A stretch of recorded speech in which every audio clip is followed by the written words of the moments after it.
कहानी कनाडा की है। कनाडा में एक शख्स वॉरेन वॉरेन अपने परिवार के साथ रहा करता था। पत्नी रूथ, इसके अलावा एक बेटी थी जिसका नाम था पॉलिन, और एक बेटा। ये 4 लोग, घर गृहस्थी सब ठीक चल रही थी। 1970s की कहानी है ये। लेकिन वॉरेन के अंदर एक बुराई थी कि वो बहुत शराब पीता, और जब शराब पीता तो थोड़ा हिंसक हो जाता, वायलेंट हो जाता, और अपनी पत्नी के साथ लड़ता झगड़ता। आखिरकार एक रोज तंग आकर रूथ ने अपने पति से किनारा कर लिया। अब वॉरेन अलग रहने लगा और रूथ अपनी बेटी और बेटे के साथ जिंदगी चलती रही। तब रूथ की उम्र थी करीब 7 साल, जब उसकी जिंदगी में पहली बार एक चौंकाने वाली चीज हुई। बल्कि जो पॉलिन है, बेटी की उम्र 7 साल थी। जब 7 साल की उम्र थी, एक रोज अचानक उसकी माँ रूथ उसे कहती कि चलो हम घूमने चलते हैं। अब रूथ अपनी बेटी पॉलिन और बेटे को लेकर निकल लेती है घूमने के लिए। ये लोग जाते हैं एक दूसरे शहर में, घूमते हैं। लेकिन कुछ दिनों के बाद, उस शहर का नाम था विनिपेग, अचानक रूथ कहती है कि अब हम अपने घर कभी लौट कर नहीं जाएंगे। अब पॉलिन हालांकि 7 साल की थी, लेकिन इतनी समझ थी, उसके डैड भी वहीं थे, दोस्त रिश्तेदार, स्कूल। उसने कहा ऐसा क्यों? माँ ने कहा कि कुछ नहीं, बस हम यहीं रहेंगे। अब उसके लिए बड़ा धक्का था, एक घर, एक बसी बसाई जिंदगी, अपने रिश्तेदार, दोस्त, बाप, सब छोड़कर एक नए शहर में। अब लेकिन माँ का हुक्म था, रहना पड़ा। तो पॉलिन और उसका भाई अपनी माँ के साथ एक नबी शहर में नई जिंदगी बिताते हैं। धीरे धीरे वक्त बीतता है। अब पॉलिन की उम्र 11 साल हो गई। 11 साल में फिर उसकी माँ ने कहा, इससे पहले भी और शहर बदले कि अब चलो किसी और शहर में शिफ्ट होना है। अब तक आदत सी हो गई थी पॉलिन की। उम्र ज्यादा नहीं थी, समझ भी नहीं थी, लेकिन आदत सी हो गई थी। पिछले 4 सालों में, यानी 7 साल की जब उसकी उम्र थी और अभी 11 साल की हो चुकी थी, इस दौरान में उसने 6 शहर बदले, 6 स्कूल बदले।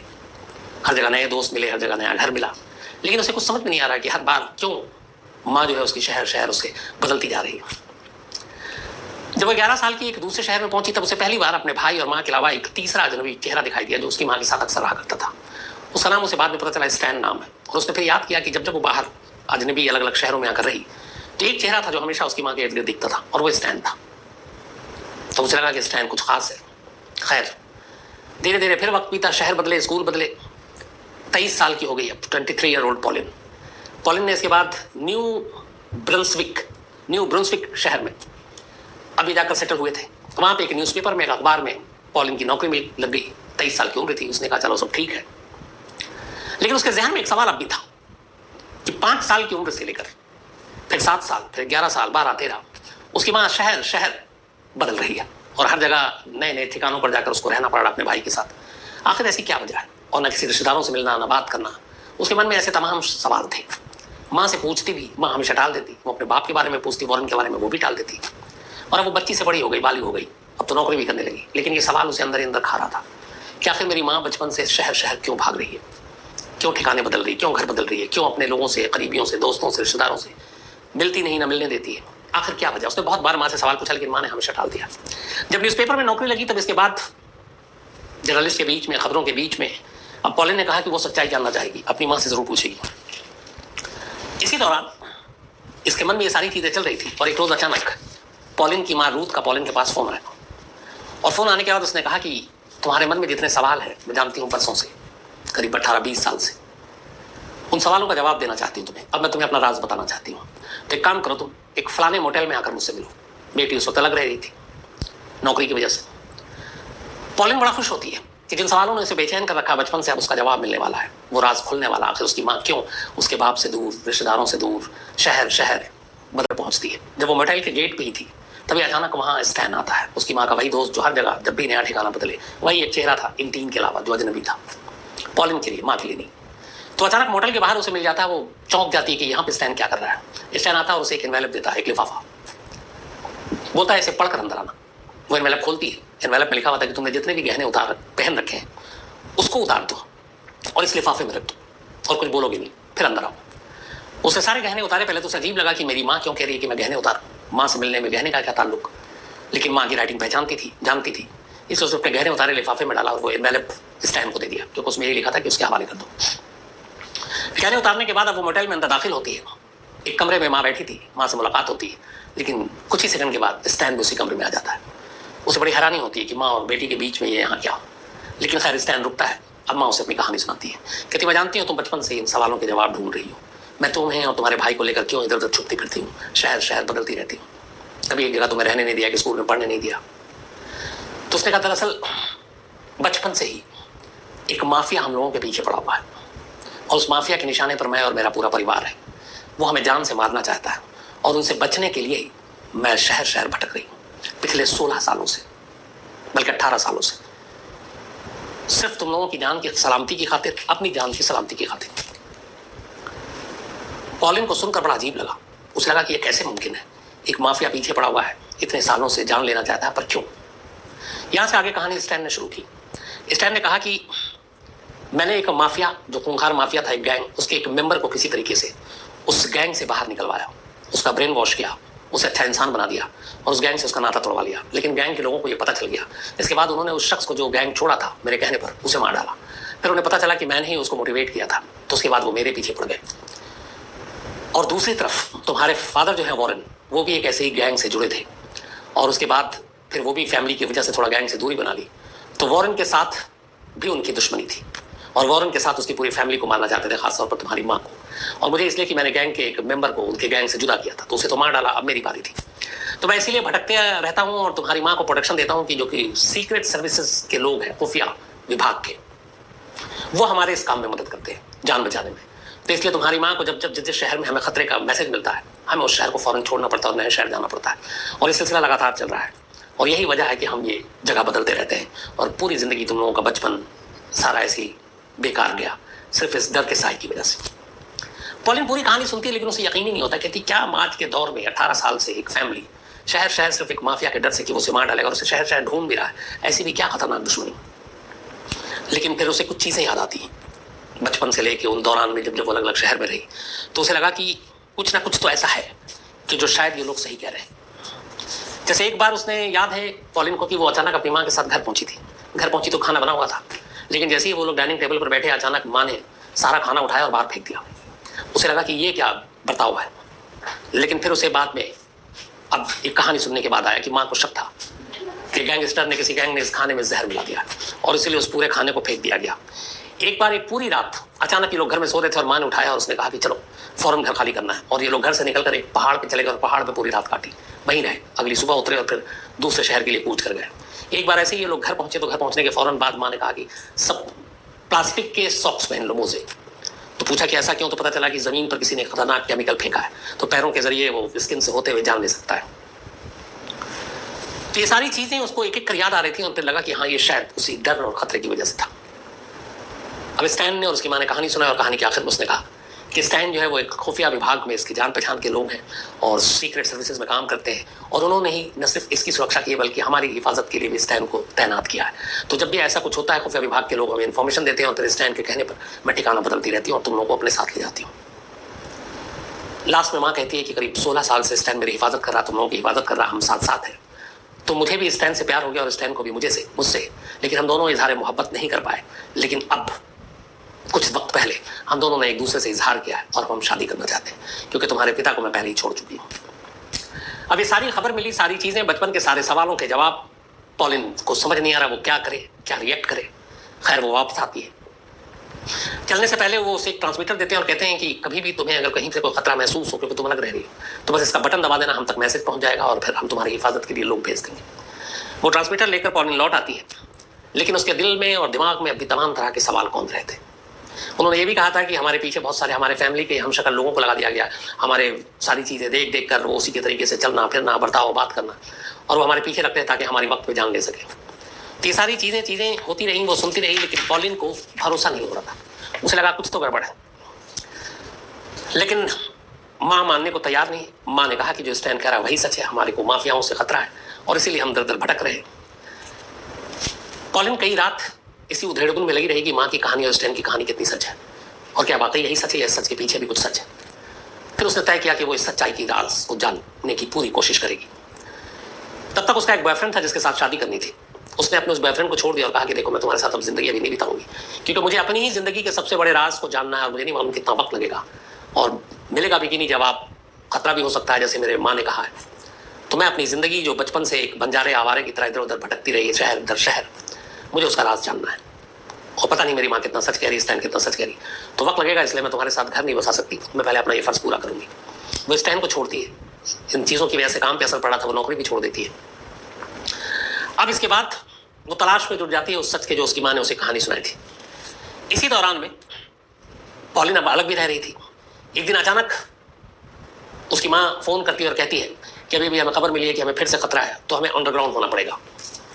पॉलिन कहती है ठीक है, वो इसके लिए तैयार हो गई, लेकिन उसने कहा सच जानने के लिए अब जरूरी है कि माँ के पास ही पहुंच जाए। इधर अब माँ ने जो है स्टैन से शादी कर ली, अब माँ भी है और पॉलिन का बाप भी नया मिल गया। उधर कहती है कि हमें फिर खबर मिली है कि अंडरग्राउंड होना पड़ेगा, खतरा है। तो कहती है ठीक है, हम आपके साथ ही अंडरग्राउंड होंगे। अब वो अपनी माँ के पास पहुंच जाती है, लेकिन एक दिन, 2 दिन, कई दिन बीतते हैं, वो दोनों भी अंडरग्राउंड नहीं होते, ये भी अंडरग्राउंड नहीं होती। कुछ समझ में इसे नहीं आता कि क्या है। कई दिन रहती है लेकिन अंडरग्राउंड होते नहीं, ये लोग टालते रहते। तब वो तय करती है कि वो अपनी माँ और स्टैन का स्टिंग ऑपरेशन करेगी, सच्चाई का पता लगाने के लिए। इसके बाद पॉलिन पहली चाल चलती है।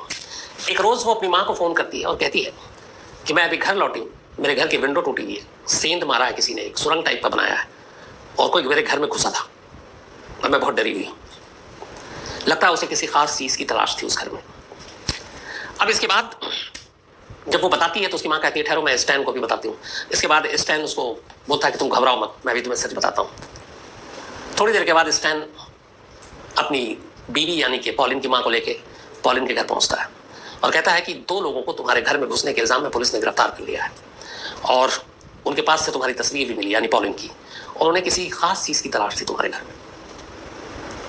अब जब ये सुनती है तो पॉलिन चेहरे पे हंसी आती है, फिर कहती है कि मेरे घर में कोई चोरी नहीं हुई, मेरे घर में किसी ने सेंध नहीं मारा, कोई सुरंग नहीं बनाई, मैं तो झूठ बोल रही थी ये चेक करने के लिए कि आप लोगों का रिएक्शन क्या होता है। और आपने कहा कि 2 लोगों को पुलिस ने पकड़ लिया है, मेरी फोटो भी मिली है, तो ये सब झूठ क्यों बोल रहे हैं। अब यहाँ पे स्टैन घबराता है।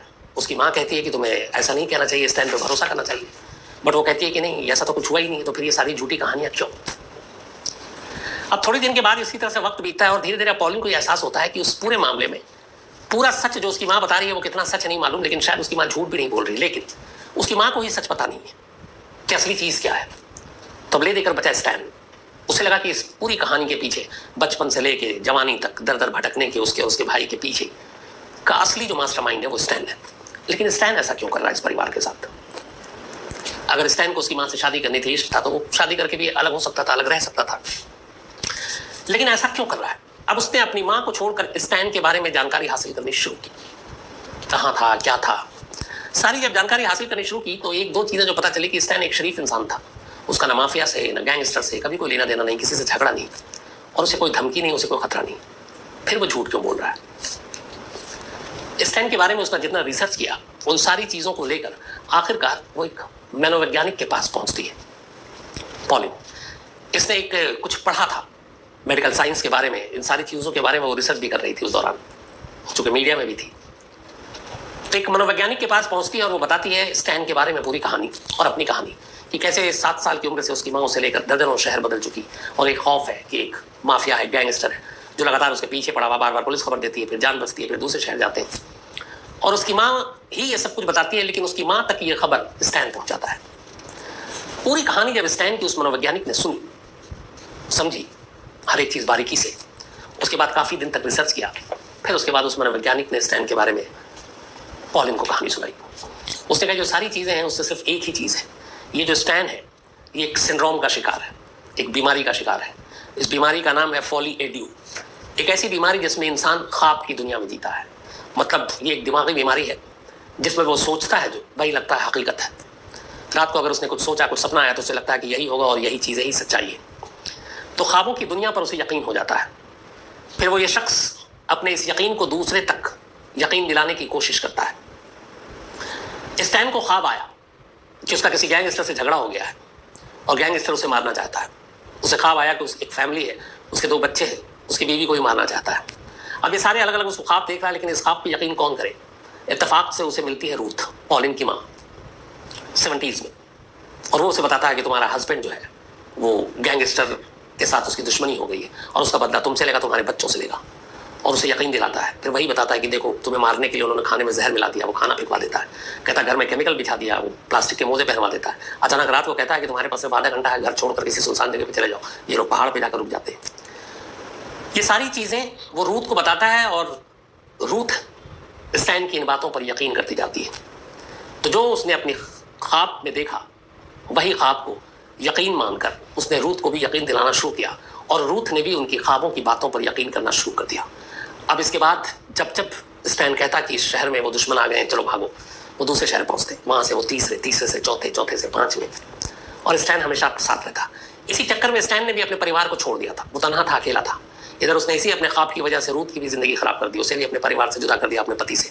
और दोनों चूंकि बच्चे छोटे थे इसलिए वो साथ में थे, और वो शहर दर शहर अपने ख्वाब को हकीकत मानकर इन 3 लोगों के साथ साथ खुद भी भटकता रहा और इन्हें दर बदर करता रहा। और हकीकत में ऐसी कोई दुश्मनी या ऐसी कोई चीज थी ही नहीं। लास्ट में उसे जब ये सारी बात पता चली, मनोवैज्ञानिक ने बताया, तब उसे यकीन हुआ। फिर उसने अपनी माँ को माफ कर दिया। माँ को पॉलिन की बाद में रूथ को कैंसर हो गया था, और आखिरी दिनों में पॉलिन अपने माँ के साथ ही रही। माँ ने पॉलिन के सामने ही दम तोड़ा। दम तोड़ने से पहले पॉलिन ने अपने और अपने भाई के पूरे बचपन को बर्बाद करने, एक खानाबदोश की जिंदगी जीने के लिए मजबूर करने के लिए माफ कर दिया। इसलिए माफ किया, उसने कहा मेरी माँ की गलती नहीं थी, वो भी एक शख्स के ख्वाबों को यकीन मान बैठी, हकीकत मान बैठी, और इसीलिए उसकी पूरी जिंदगी बर्बाद हो गई। इसके बाद में स्टैन जो है, स्टैन ने भी कभी पॉलिन या उसके भाई के साथ गलत व्यवहार नहीं किया। माँ के साथ जब शादी की तो बच्चे हो गए थे और उसने बच्चों की तरह ख्याल रखा। फिर पॉलिन ने भी शादी कर ली एक शख्स से, और एक बाप के फर्ज की तरह उसने शादी को अंजाम दिलवाया। लेकिन पॉलिन ने स्टैन को कभी माफ नहीं किया, हालांकि वो जानती थी कि उसने सब कुछ उसकी माँ का बहुत ख्याल रखा, उसका ख्याल रखा। फिर उसे कभी ये भी एहसास होता था कि उसका और कोई मकसद नहीं था। एक ख्वाब देखता था, एक दिमागी बीमारी का शिकार था, और उस दिमागी बीमारी की वजह से उसके परिवार के ऊपर ये सारी चीजें आ गई। उसकी माँ ने जो यकीन कर लिया, और इस वजह से ये लोग भटकते रहे। तो उसे ये भी एहसास था कि इस शख्स ने जानबूझकर परेशान नहीं किया, ये खुद एक बीमार शख्स था, लेकिन फिर भी उसे लगा कि उसके और उसके भाई के पूरे बचपन को उसने छीन लिया, और उसकी माँ को भी उसी गलतफहमी में, उसी ख्वाब की दुनिया में जीने के लिए मजबूर कर दिया। तो वैसे उसने माफ तो नहीं किया, लेकिन उसको लेके बाकी उसकी और शिकायत भी नहीं थी, क्योंकि वो एक बीमार शख्स के तौर पर उसे देखने लगी थी। बाद में स्टैन की भी बीमारी से मौत हो गई। जो पॉलिन है वो अपने हस्बैंड और उसके बच्चे हैं, उनके साथ अपनी हंसी खुशी जिंदगी बिता रही है। उसका जो भाई है वो भी अपनी जिंदगी बिता रहा है। उन्होंने बाद में इसके ऊपर पूरी एक किताब लिखी, और उसने कहा कि जब तक उसकी माँ जिंदा थी तब तक इस हकीकत को, इस कहानी को, इस फसाने को न उसने खुद सुनाया शुरुआत में, न सुनाने के लिए कभी इजाजत दी। अब चूंकि वो नहीं है, तब उसने बताया कि दुनिया को अपनी एक कहानी बता रही थी, कैसे एक परिवार की जिंदगी 18-20 साल तक ख्वाबों की जिंदगी भरकर रह गई थी, जिसका हकीकत से दूर दूर तक कोई रिश्ता नहीं था। तो ये थी एक अजीब कहानी, एक परिवार की रहस्यमयी कहानी, ख्वाब या हकीकत जो कहे उसमें लिपटी हुई कहानी। अब कहानी खत्म करूं उससे पहले वही अपना सिलसिला। आज वेदिक